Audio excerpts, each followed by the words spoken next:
Jai Hind students, we are studying chapter number 15 and the topic is your governance and video part number 2. The topic is your governance and chapter number 15 and video part number 2. तो students governance जैसा कि आप लोग जानते हैं governance means सरकार।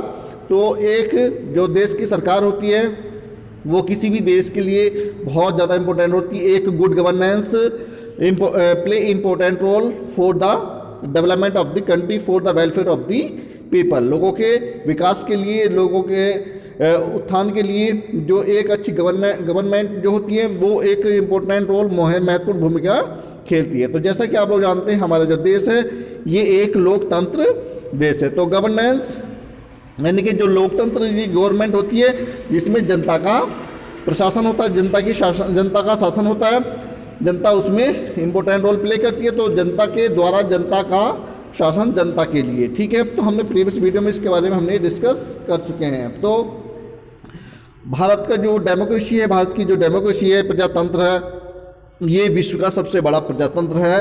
और इसके साथ साथ भारत का एक अपना संविधान है जिसके बारे में हम ऑलरेडी डिस्कस कर चुके हैं। तो संविधान भारत का सर्वोपरि होता है और the first citizen of the our country is our president. तो हमारे देश का प्रथम नागरिक जो होता है या सबसे हाईएस्ट अथॉरिटी जो होती है वो हमारे प्रेसिडेंट की होती है। तो इन द प्रीवियस वीडियो में हमने डिस्कस किया था अबाउट आवर कॉन्स्टिट्यूशंस एंड इसमें सेक्युलरिज्म और सोशलिज्म के बारे में हमने डिस्कस किया था। तो our government is very important role play for the development and welfare of the people of the nation. यानी कि देश के नागरिकों के लिए सबसे बड़ा जो भूमिका हमारे किसी भी एक अच्छी सरकार की होती है। तो आइए अब हम डिस्कस करते हैं about of the fundamental rights कि हमारे फंडामेंटल राइट्स। तो हमारे देश का संविधान जो होता है वो सर्वोपरि होता है, जो कि हमारे पूरे देश को रन करने के लिए हेल्पफुल होता है। तो हमारे कोर्ट हैं, जस्टिस बनाए गए हैं। तो इसके बारे में आइए हम डिस्कस करते हैं कि हमारी जो गवर्नमेंट है, देश की सरकार किस प्रकार से रन होती है। तो हमारा संविधान कॉन्स्टिट्यूशन हमारे लिए किस प्रकार के जो हमारे लिए राइट प्रोवाइड करता है for the welfare of the human being, मानवता के लिए, हमारे इंडियन पीपल के लिए, भारतीयों के लिए कैसे क्या संविधान हमारे लिए मौलिक अधिकार दिए गए हैं। और इसके अलावा कुछ हमारी देश के प्रति कुछ हमारे अपने कर्तव्य हैं, ड्यूटी हैं, उनको भी आज हम डिस्कस करेंगे। So let's start our topic कि हमारा जो टॉपिक है आज फंडामेंटल राइट्स, जिसको हम मौलिक अधिकार या आधारभूत सिद्धांत के नाम से जानते हैं। तो our constitution give us the certain fundamental rights and all the Indian citizens are free to express their view and the cast their votes. तो हमारा संविधान हमें ये एक अधिकार देता है कि हम देश के हर नागरिक को अपनी बात कहने का, अपने विचारों को रखने का, एक्सप्रेस करने का अधिकार है। And they are free to stay and travel anywhere in the country.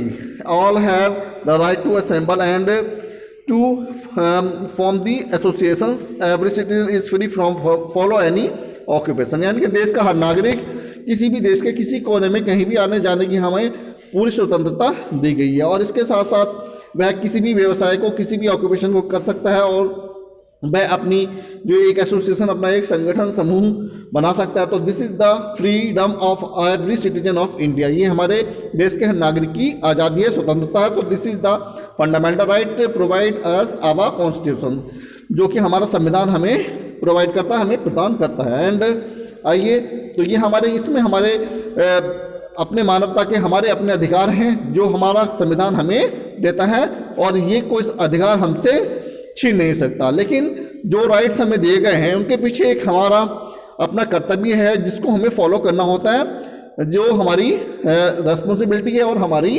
Fundamental duty भी है। यानी कि देश के प्रति कुछ हमारे अपने कर्तव्य हैं, जैसे कि our constitution has also fixed some fundamental duties for every citizen of India.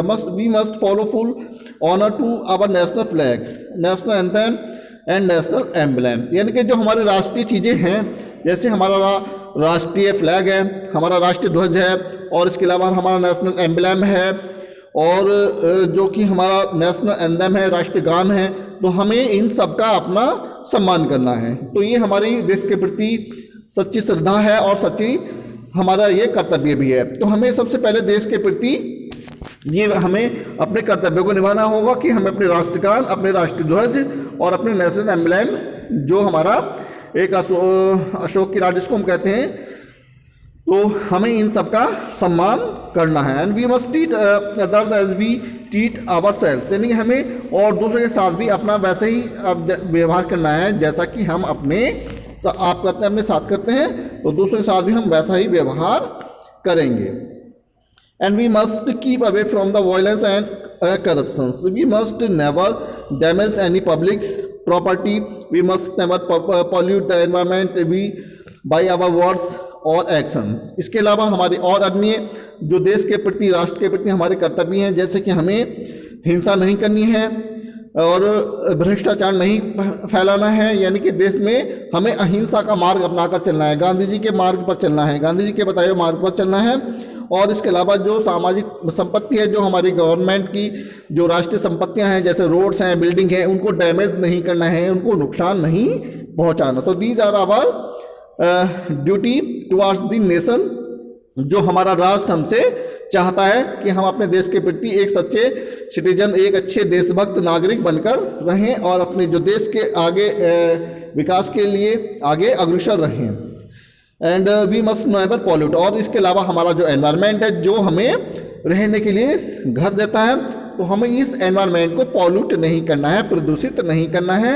और तो ये सब हमारे अपनी क्रियाओं से, अपनी एक्शन से हम इस चीज़ों को जो हम देख सकते हैं कि हमें अपना एनवायरनमेंट को पॉल्यूट नहीं करना है। तो ये हमारे राष्ट्र के प्रति, देश के प्रति कुछ हमारे कर्तव्य हैं जो हमें फुलफिल करने हैं, जो हमें पूरे करने हैं। तो इसके अलावा एक ड्यूटी और होती है, यदि कभी देश में कभी संकट जैसी स्थिति पैदा हो, तो हम अपने देश के संकट के समय अपने देश की रक्षा के लिए हमें कभी युद्ध में जाना पड़े, तो हमें ये रेस्पॉन्सिबिलिटी उठानी होती है, कर्तव्य है कि देश की रक्षा के लिए आप लोग बॉर्डर पर सेना में जाएं। तो this are our duty and our responsibilities. आइए नेक्स्ट, अब हमारा टॉपिक है आवर गवर्नमेंट। अब हमारा गवर्नमेंट यानी कि हमारी सरकार। तो जैसा कि आप लोग जानते हैं, हमारा जो देश है एक बहुत बड़ा देश है, जो विश्व में सबसे बड़ा लोकतंत्र है और the largest democracy in the world, जो कि विश्व की सबसे बड़ा प्रजातंत्र लोकतंत्र है। और इसके अलावा यह है जनसंख्या के स्तर से अगर हम देखा जाए तो हमारा राष्ट्र, हमारा जो देश है वो दूसरे स्थान पर है आफ्टर चाइना। एंड क्षेत्रफल की दृष्टि से भारत का विश्व में 7वां स्थान है। तो आइए अब हम डिस्कस करते हैं भारत की कितनी आबादी है, भारत में कितने स्टेट हैं, कैसे गवर्नमेंट हमारी रन होती है। तो एट द प्रेजेंट टाइम हमारा जो भारत है इसमें 28 स्टेट हैं, जो कि आपकी बुक में अभी 29 स्टेट्स मेंशन किया गया है, लेकिन ये अभी हाल ही में कुछ समय पहले ही चेंज हुआ है। तो एट द प्रेजेंट टाइम जो है हमारे 28 स्टेट एंड 8 यूनियन टेरिटरीज हैं। तो this the division of our country, ये हमारे देश का विभाजन है, जो राज्यों में हमने इसको विभाजित कर रखा है। यानी कि अपनी जो हमारी जो गवर्नमेंट है इसको हमने राज्यों में विभाजित कर लिया है। तो ऐसे एट द प्रेजेंट टाइम हमारे देश में 28 राज्य और 8 केंद्र शासित प्रदेश हैं एंड इंडियन। और इसके अलावा together make the Indian union, इस प्रकार से ये हमारे एक राष्ट्रीय समूह संगठन बन जाता है। Our country is govern by the 2 level of the government, one at the central level and called the central government और the union government and the other state level और द स्टेट गवर्नमेंट। यानी हमारे government के 2 प्रकार के level हैं, जो कि नंबर 1 तो हमारे जिसको हम सेंट्रल गवर्नमेंट के नाम से जानते हैं, या जिसको हम केंद्र सरकार कहते हैं, जिसमें हमारा प्रधानमंत्री होता है। तो ये होता है हमारा सेंट्रल गवर्नमेंट। और दूसरा लेवल जो होता है हमारा स्टेट लेवल का होता है, जिसको हम राज्य सरकार या एक राज्य कहते हैं, जिसको हम स्टेट गवर्नमेंट, राज्य सरकार कहते हैं। तो इस प्रकार से हमारी गवर्नमेंट का विभाजन किया गया है राज्यों में और केंद्र में। तो केंद्र हमारी सर्वोपरि होती है, यानी कि सर्वोच्च जो सरकार होती है वो सेंट्रल गवर्नमेंट की होती है, और इसके बाद हमारे स्टेट गवर्नमेंट हो जाती हैं। तो इनका डिवीज़न किया जाता है। फिर इसके प्रकार से हमारे जो स्टेट गवर्नमेंट होते हैं, इनमें भी हमारे पार्लियामेंट, बाइकैमरल्स और टाइप की जो गवर्नमेंट होती है, वहाँ पर 2 सदनीय सरकार के बनाए जाते हैं स्टेट लेवल में। तो आइए अब हम डिस्कस करते हैं कि हमारी सेंट्रल गवर्नमेंट कैसे फॉर्म होती है, कैसे रन होती है। तो central government makes and carries out laws of the country, the body that makes this law is called our parliament. अब हमारा सेंट्रल गवर्नमेंट क्या होता है, जो एक देश को चलाने के लिए, जो समाज में, देश में, हमारे अपने देश के जो कुछ जो कानून पुराने हो चुके हैं या उन कानूनों का कोई हमारा अब मतलब औचित्य नहीं रहा है, तो ऐसे कानूनों को बदल करके एक नए कानून लॉ जो है वो बनाए जाते हैं, जिसका कार्य हमारे सेंट्रल गवर्नमेंट यानी कि हमारी केंद्र सरकार करती है। तो नए, जैसे अभी हाल ही में हमारे कुछ नए कानून बनाए गए हैं, जैसे कि अभी आप लोगों ने देखा ट्रिपल तलाक के लिए एक नया कानून बनाया गया है, और सीए है, सीए के लिए भी एक नया कानून बनाया। तो these bills prepare by our central government. तो ये कानून, नए कानून जो देश के लिए हितकारी होते हैं या देश के हित के लिए होते हैं, तो वो नए कानून अगर कोई बनाना होता है तो वो हमारे सेंट्रल गवर्नमेंट बनाती है, लेकिन कुछ रूल्स, कुछ लॉ हमारे स्टेट गवर्नमेंट भी बनाती है। आइए अब हम डिस्कस करते हैं। तो ये हमारा ये लॉ, ये बिल हमारे पार्लियामेंट के द्वारा जो है हमारे सेंट्रल गवर्नमेंट इनको तैयार करती है। And it consist of the president, the Lok Sabha and Rajya Sabha. तो अब इसमें हमारे जो सेंट्रल गवर्नमेंट के जो लॉ होते हैं, जो बिल बनाए जाते हैं, वो with the help of the हमारे प्रेसिडेंट और राज्यसभा और लोकसभा के दोनों सदस्यों के मिलकर के वो जो भी बिल, हमारे जो भी लॉ हमें पारित करना होता है, वो उनकी हेल्प से हम उसको पारित करते हैं। तो एट लिस्ट जब हमारा कोई बिल प्रिपेयर हो जाता है, वो फाइनली हमारे प्रेसिडेंट के पास जाता है और प्रेसिडेंट उसको फाइनली अप्रूव करके वो बिल हमारा जो सिद्ध हो जाता है, वो लॉ से हमारा बिल बन जाता है। तो ऐसे हमारा सेंट्रल गवर्नमेंट जो है फंक्शन करती है। एंड इसके अलावा our government is formed by the general elections. These elections are held every 5 years. तो अब हमारी जो सेंट्रल गवर्नमेंट होती है, ये हमारी कैसे फॉर्म होती है, जो कि हमारे एवरी 5 ईयर में एक बार इलेक्शन होता है, हर 5 वर्ष के बाद, और 5 वर्ष में जो है हमारी जनता अपना सेंट्रल गवर्नमेंट का जो लीडर होता है, जिसको हम प्राइम मिनिस्टर, प्रधानमंत्री के नाम से जानते हैं, उसको इलेक्ट करती है। तो दीज जनरल इलेक्शन के माध्यम से हमारे ये प्राइम मिनिस्टर सेंट्रल गवर्नमेंट बनाई जाती है। एंड आइए हम डिस्कस करते हैं, जो कि जनता के द्वारा ये हमारे member of the Lok Sabha directly get elected, यानी कि जो हमारे लोकसभा के सदस्य होते हैं, जिसको हम एमपी के नाम से जानते हैं या मेंबर ऑफ पार्लियामेंट के नाम से जानते हैं, ये हमारे द्वारा, जनता के द्वारा इलेक्ट किए जाते हैं, बाय द पीपल इलेक्ट किए जाते हैं। And our Indian citizen who is 18 years old can cast his her vote. Any Indian who is 25 years old have of the candidate of Lok Sabha elections. अब हमारा जो व्यक्ति देश का 18 वर्ष की आयु गेट कर चुका है, वह हमारा इन इलेक्शन में वोट कास्ट कर सकता है, यानी वोट डाल सकता है। और इसके अलावा देश का वह व्यक्ति जो 25 ईयर्स की जिसने आयु गेट की है, वह इलेक्शन में भी खड़ा हो सकता है, अर्थात वो इलेक्शन लड़ सकता है, और कैंडिडेट के रूप में फॉर द लोकसभा मेंबर के, यानी एमपी के इलेक्शन के लिए जो आयु हमारे 25 वर्ष की होती है, जिसमें वह व्यक्ति जिसने 25 वर्ष आयु गेट करी है, तो वह लोकसभा इलेक्शन यानी कि एमपी के इलेक्शन में खड़ा हो सकता है या इलेक्शन लड़ सकता है। और जो व्यक्ति 18 वर्ष की जिसने आयु गेट करी है, वह इलेक्शन में वोट कास्ट कर सकता है। तो ऐसी हमारा प्रोसीजर होता है। The member of the Rajya Sabha are elected by the members of the state legislative assembly, and some members of the Rajya Sabha are nominated by the president. अब कुछ जो हमारे राज्यसभा के जो कुछ सदस्य होते हैं, वो हमारे स्टेट लेजिस्लेटिव असेंबली के, राज्यसभा के और स्टेट लेजिस्लेटिव असेंबली के जो सदस्य होते हैं, वो सब हमारे मेंबर्स के द्वारा इलेक्ट किए जाते हैं। And some members of Rajya Sabha are nominated by the president. लेकिन कुछ हमारे राज्यसभा के जो कुछ सदस्य होते हैं, वो हमारे प्रेसिडेंट के द्वारा नॉमिनेट, उनको नामांकित किया जाता है। तो यानी कुछ सदस्य हमारे प्रेसिडेंट मनोनीत करता है, या कह सकते हैं हम उसको राज्यसभा का सदस्य चुनता है। And any citizen who is 30 years old can above the be a candidate of the Rajya Sabha election. यानी कि जो राज्यसभा के जो हमारे इलेक्शन होते हैं, जो वह व्यक्ति जिसने 30 वर्ष की आयु प्राप्त की है या 30 ईयर्स की एज है 30 वर्ष की, तो वह हमारे राज्यसभा का इलेक्शन में भी पार्टिसिपेट कर सकता है, वह कैंडिडेट बन सकता है। एंड इसके अलावा each member of Lok Sabha and Rajya Sabha is called the member of parliament और एमपी, यानी कि जो हमारे राज्यसभा और लोकसभा के जो सदस्य होते हैं ये हमारे एमपी कहलाते हैं, अर्थात मेंबर ऑफ पार्लियामेंट जिसको हम कहते हैं, यानी कि पार्लियामेंट के सदस्य।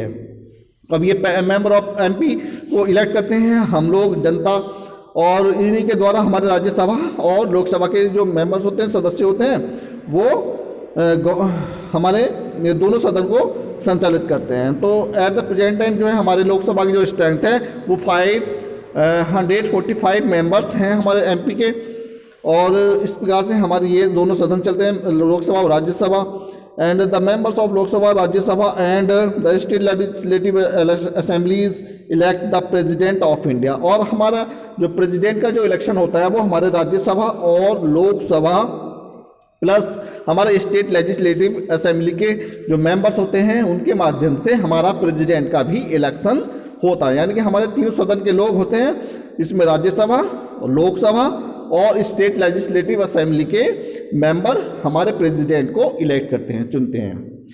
तो this is the procedure of our election president and MP.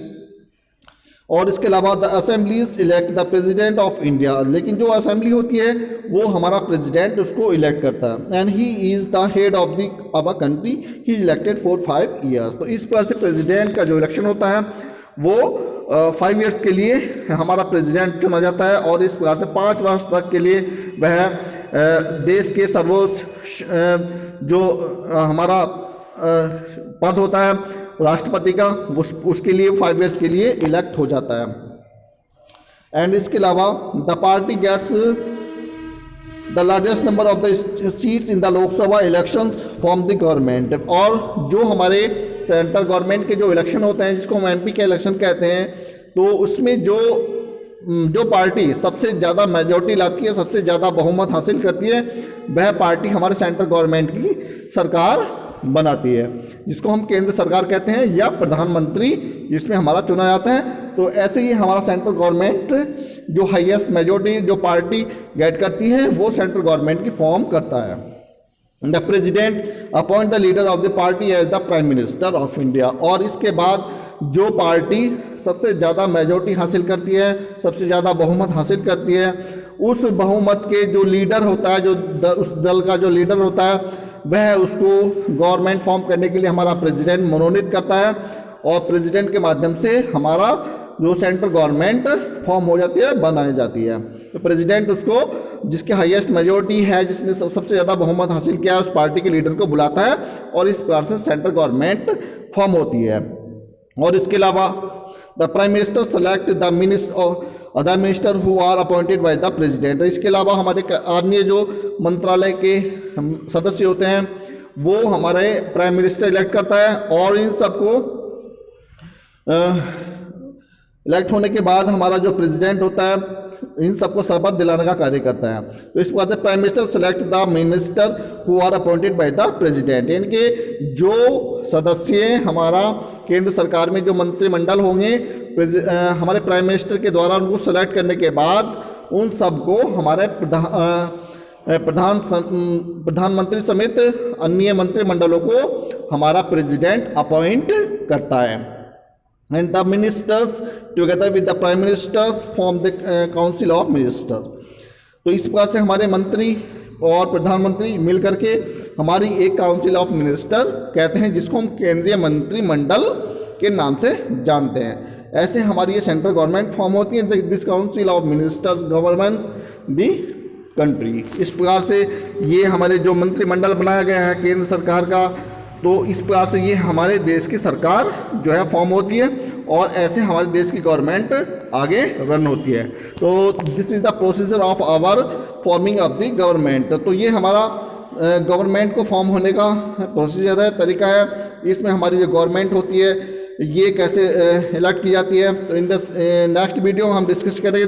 This is the procedure of our central government. तो आज जो हमने डिस्कस किया है about of the central government, यानी कि केंद्र सरकार के बारे में डिस्कस किया है कि कैसे सेंट्रल गवर्नमेंट हमारी फॉर्म होती है और कैसे प्रेसिडेंट का इलेक्शन होता है। तो नेक्स्ट वीडियो में हम डिस्कस करेंगे about of the state government. अगली नेक्स्ट जो वीडियो होगी हम उसमें about of the state government के बारे में जानेंगे। तो आज जो हमने डिस्कस किया है अभी सेंट्रल गवर्नमेंट जो फर्स्ट लेवल की हमारी गवर्नमेंट होती है देश की, एक राष्ट्र की। एंड नेक्स्ट वीडियो में हम डिस्कस करेंगे about of the state government, यानी कि राज्य सरकार के बारे में हम डिस्कस करेंगे इन द नेक्स्ट वीडियो। तो स्टेट गवर्नमेंट में भी हमारे क्या होते हैं, 2 हाउस होते हैं, और कुछ राज्य में हमारे ये 1 सदन की सरकार होती है और कुछ राज्यों में हमारे 2 सदनी सरकार होती है। तो इनके बारे में हम डिस्कस करेंगे इन the next video. So students, thank you and have a nice day.